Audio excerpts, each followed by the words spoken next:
Hey everyone, welcome back to the channel. In this video, we're going to be covering 6 penny hex. That is 6 cents on the US dollar that we have decisively broken through, looking like we're printing quite the bullish candle on the daily, closing in 3 hours. Remember, if you like this kind of hybrid technical and quantitative analysis, leave a thumbs up, be subscribed by the end of the video if you aren't already, and let's go ahead and analyze these charts. So we're at 6.5 pennies approximately, pretty much right at an all-time high. If you look at just a linear chart, right, excluding wicks, we are printing all-time highs every single day. We are definitely on a tear, and we are up approximately almost 5x, right, about 400%, almost 5x in the matter of 17 days. So a little under 3 weeks, nothing short of extraordinary, right? So I want to cover a few things in this video, including our fractal that we've been looking at, the website, this cool update I made here where you can actually, this is a link, a button to oneinch.io on the ETH HEX pair, so you can directly buy HEX just with clicking this button. I think it's pretty cool. And we'll also be talking about the liquidity because obviously V3, Uniswap V3 just launched about 9 days ago, and you've seen participants' behavior change. Obviously with the change in price, liquidity is moving, and obviously with the fact that people are kind of just learning how to use V3 for the first time with this new feature of, concentrated liquidity in certain price ranges. So we're going to be covering all that and more. So let's go ahead and analyze these charts, okay? 6.5 pennies, amazing. Is it following our fractal that we've been talking about? Yes, more or less, right? And I did this last night, right? If you look at how shallow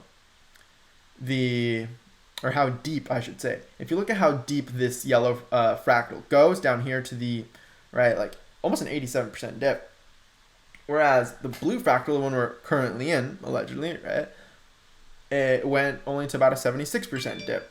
So I did a little bit of math last night on these ratios of the dip here relative to this dip relative to this dip, right, to see kind of how we're performing relative to the previous fractal. And I found that we're pretty much we're looking at potentially anywhere from like a 1.5 to 1.8x less of a dump here and here respectively. I think I said that backwards, about 1.8x less dump here and about 1.5x less dump here. So if you kind of project that out to say, well, what could be the peak we reach, right? Well, then I did some math and it looked like anywhere from, what was it, like 8 to 12 cents, I believe. I can double check the math, right? Because if you just look at 12.07, it's super easy, equals 12.07 divided by 1.5, right? About an 8x. If you look at, equals 12.07 divided by 1.8, about 6.7x. Where are we now? 4.68, right? So equals this over 4.68, 1.7x to go. So we could still see anywhere from like a 43% to 71% pump from here and still end up only around here somewhere on the fractal. So this is a conservative estimate because it's saying, look, we were shallower on the dumps, so maybe we'll be shallower on the pumps, right? It's a fair assumption, and that finds that we can still have anywhere from, like a 50 to 70% pump from here, which would put price obviously near the 10 penny level, that psychological 10 penny level, which some convergence there. And that's assuming that we don't reach this level of this multiple from the beginning of the fractal. That's assuming we don't go this bullish, which I think it's possible that we do. Obviously, we've talked about the fact that supply dynamics are vastly different now after big payday, after hyperinflation is over. So I'm not sure if this little quick math fractal analysis has much significance, but if it does, it still leaves us with room to grow, which is my point, that even a conservative estimate gives us room to grow.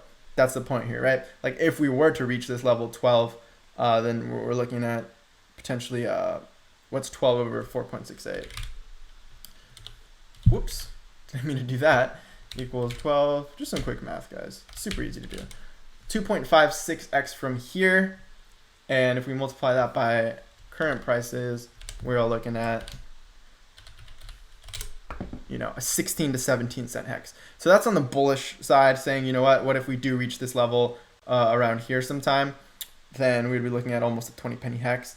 But again, if you want the hyper bullish argument that, you know what, supply dynamics are different, there's less being sold on market, then could we even go higher? You see what I'm saying? We could go higher, we could go lower, or we could hit it exactly, right? We might have a perfect fractal on this vertical axis. So that's that analysis to say, you know what, we still have room to grow. And that kind of ties into this over here, this liquidity, because liquidity has been moving, right? And we used to have liquidity between like the 3 penny range, then it moved up to the 5 penny range. We had a spike, I remember, around 5 pennies, and that spike is gone. And now liquidity is truly sitting between the 6.5 penny region all the way to about 18 pennies, right? And that's this flat level right here with some spikes along the way. A significant spike around the 9.5, 10 penny region, another little spike around the 12 penny region, and this kind of short thin spike around the 14 penny region. So liquidity is moving, our targets are moving every single day because the market is updating every single day, and liquidity is moving every single day. I think I just said that. So liquidity is moving, price is moving, behaviors are adapting to the new environment, V3. And so we have this liquidity anywhere from 6.5 pennies all the way to 18 pennies. And then from there, the order books look really damn thin. So if we were hypothetically to blast through, 18 cents, say today, tomorrow, then, and this is just a thought experiment, right? If we were to blast right through it, then we would have a thin order book above it, which would allow for price to move much, much quicker, assuming liquidity providers haven't moved their liquidity yet. It's kind of like you reach that thin part of the order book and you finally get through like an iceberg order, and you just blast right through because it's clear skies, right? It's blue skies. And so what I find interesting is this spike here at around 14 pennies, because if you remember, we did have a spike around the 5 penny region not that long ago. And what happened at 5 pennies is over here approximately. It held a little bit of resistance, nothing too crazy. It just dumped back down to 4 pennies, but at the end of the day, it just kept going. So I don't know how much significance in terms of resistance these liquidity spikes have, because obviously price didn't really care about the one at 5 pennies. And at the end of the day, LPs just moved their liquidity over to another range. So could the same thing happen? It could, where, we hit maybe a tiny bit of resistance at 14 pennies for a day. And then at the end of the day, price just doesn't care. People just keep buying, and LPs are kind of forced to move their liquidity if they want to keep earning fees. And so we see, again, I'll repeat, this liquidity moving every single day. So I think it's important to keep you guys updated on this. So where are we now, right?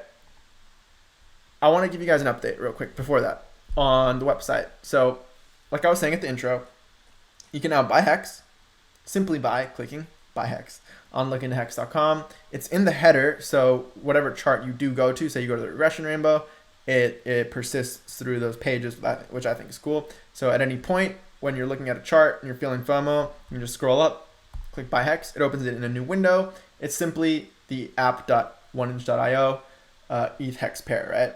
So that's pretty cool. And then you just connect your wallet, and there are plenty of tutorials on how to do that. So with that said, I think it's a cool update, so you can directly onboard people. Because I actually received a great comment about last night that said, you know what, your videos, man, they help onboard and they help smoothen the process of onboarding people.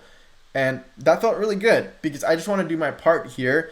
And I think a lot of people like myself who are mathematically inclined, kind of more logical people, like to see math done on the charts, right? That's why quantitative analysis, in my opinion, is super powerful, more so than technical. Because with technical, you're just kind of drawing lines on a chart, and it's kind of like its own little niche, right? Where you kind of have to be in the TA world to understand TA. But to people, like normal people, I'm definitely not normal, but to your typical person, right? Your typical investor who's just like, yo, I want to put my money to work. They're probably not versed in TA, and that's okay, right?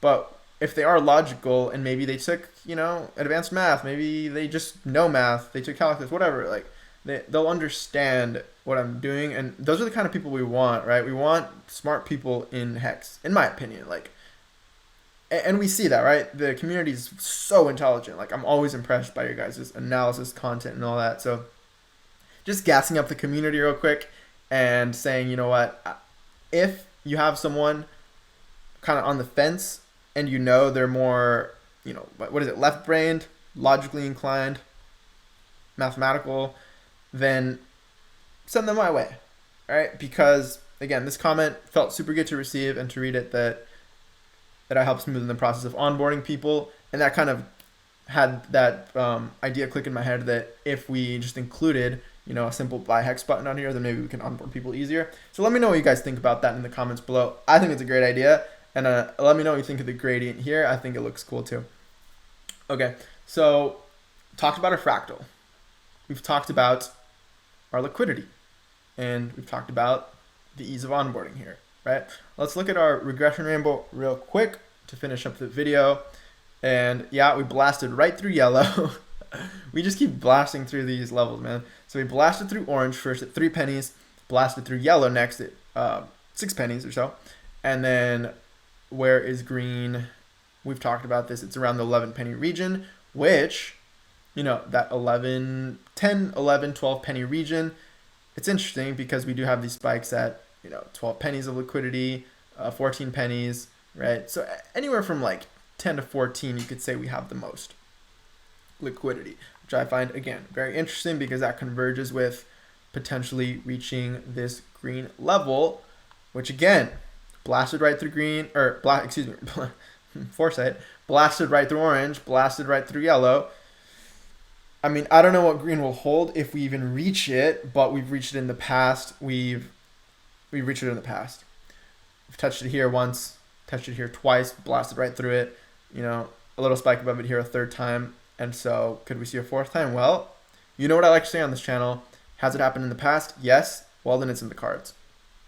And we also have some super bullish people in the comments saying we're going to reach purple or pink, which, I mean, it's not out of the cards given the current trajectory.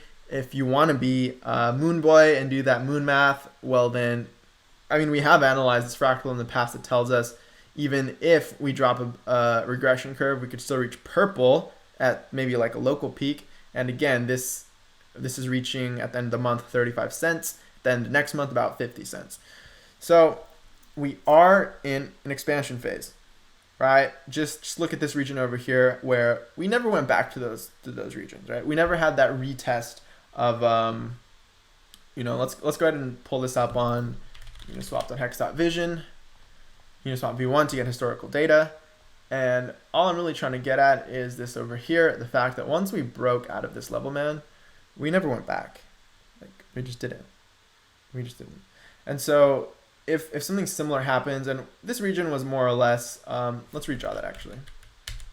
This region was more or less this region over here, right? And so if we look at what that looks like over here, we might say it's that region over there. So we might never, ever reach 2.5 pennies again. And that's just, I'm not trying to induce FOMO here, but we just might not. Like, back here, we never retested this. The floor became, you know, even at the big payday dump, right? Even at these levels, let's say around here, the floor became 4 times higher than this level. So will the floor become, you know, what would 4 times higher than this be? 10 cents. You see what I'm saying? I hope you see what I'm saying. The fact that if we were to just continue our expansion phase, just extend this out, right? And say we were to reach, you know, a 30-cent peak and then maybe had something similar play out, then maybe our floor later is something like this, right? And we just continue on higher into time. So these phases of expansion, I guess you can call them, they can go on for a while. And you never really know where they're going to stop, right? Even if you called it here at the, you know, third of a penny region, because we started dumping a little bit, well, you were kind of wrong. That wasn't the top. So I don't want to be the guy calling the top every day and being wrong every day. I think it's more likely, I said this in the previous video, that we just keep going up. Why? Because we've been going up. The trend is your friend. I'm sure you've heard that before. And so until we actually see, you know, more than a 40% dip, then I think we can start talking, okay, that might have been a local top, because we've talked about this, right? If we look at this dump over here, which was our biggest dip within this expansion phase, it was 40%. And so let's play devil's advocate here and see what would a 40% dump look like from here. Well, that would put us at what, 4 pennies, and that agrees with this idea that we might never reach 2.5 pennies again. Like, it just might never happen. Okay, not financial advice, never financial advice on this channel. Your generic disclaimer for this video, but I do think it's possible, given what we've seen in the past, that we might never reach 2.5 cents again. And back to the thesis here, which is if we do have our blow off top at some point, maybe this summer, well, maybe our next price floor becomes, you know, the 10-cent region, which the floor becoming a multiple of where we are now, I think is very bullish, because that essentially means anyone buying now will be green, right? Again, I have no guarantee of that. I have no clue what's going to happen, but we're looking at the same chart here, right? Tell me what you think in the comments about this, about the fact that, you know what, we've printed a 6 penny hex. Will we reach 7 penny hex? I mean, it's not out of the cards given the trajectory, and we're not even seeing daily divergence on the RSI, right? Let's point that out real quick. Just kind of a little bonus. If you made it this far, then you are a G. Let's go ahead and do this quick little analysis where get rid of that, get rid of this extension. There you go. Hopefully, if you don't know how to use TradingView that well, maybe you're learning something here. But again, you guys are super smart, so I'm sure you know how to use TradingView. So notice this divergence here where we had lower highs in the RSI, and at the same time, we were forming higher highs on price. And this is significant because it was this kind of expansion fractal, similar to where we are now. And so if we did see something similar, say, you know, we reach some little peak, maybe a 40% dip, and form divergence, we could be seeing something like this play out, right? Where we're forming, you know, some sort of higher or lower highs on the RSI, while at the same time printing higher highs on price, right? So you might see some local peak. And again, it's guaranteed that it probably won't play out this way, but yeah, back to our previous analysis, like let's say we reach that 30 penny region, then the divergence might actually play out longer. And that makes sense, right? Given that if you subscribe to this idea that we might have diminishing returns and lengthening cycles, even though it's kind of early to tell, because HEX is obviously only like, what, 1.5 years old. But and right, you could argue against diminishing returns, lengthening cycles, because of that difference in supply dynamics that I mentioned. So it's hard to tell. It really is hard to tell. I think we're going to have to see I think we're going to have to see this current phase play out fully and have something, you know, like this happen maybe, where we actually see market structure start forming somewhere higher. I think we'll have to see that before we can decisively say anything regarding that. But yeah, like let's say something like this played out. Back to the topic at hand, I kind of went off on a little rant. But if we did see divergence, well, then we could still see movement to the upside. And all these charts are telling me we still have room to go up. There's no indicator that tells me we're definitively topping out, right? I just don't have any indicators to tell us that yet. Sure, we're overheated on the RSI, but again, the argument against that is, well, we could still form divergence where we're forming lower highs on the RSI and still forming higher highs on price. So once we start seeing something like that, which I kind of show you here, you know, what that would look like.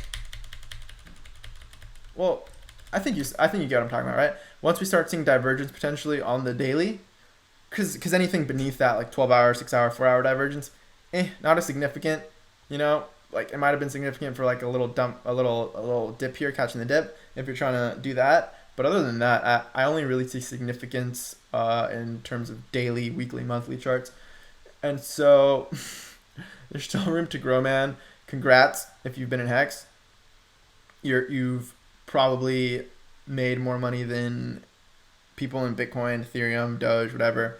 And, you know, I remember that video I made not that long ago. I think it was called Bull Market 2020 through 2021. The race is on. I'll leave a card here. Yeah, that's what it was called.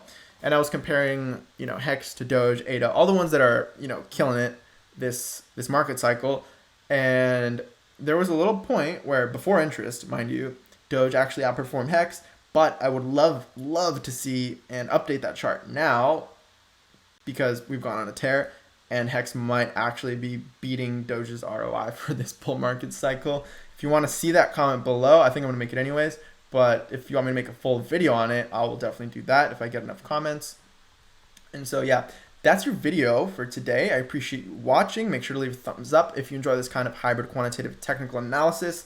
Be subscribed by now, most definitely. 20 minutes in. What are you doing if you're not subscribed? Let's get to 1,700 subscribers. You guys are killing it with the subs, so thank you so much for the support, and I will catch you in the next video.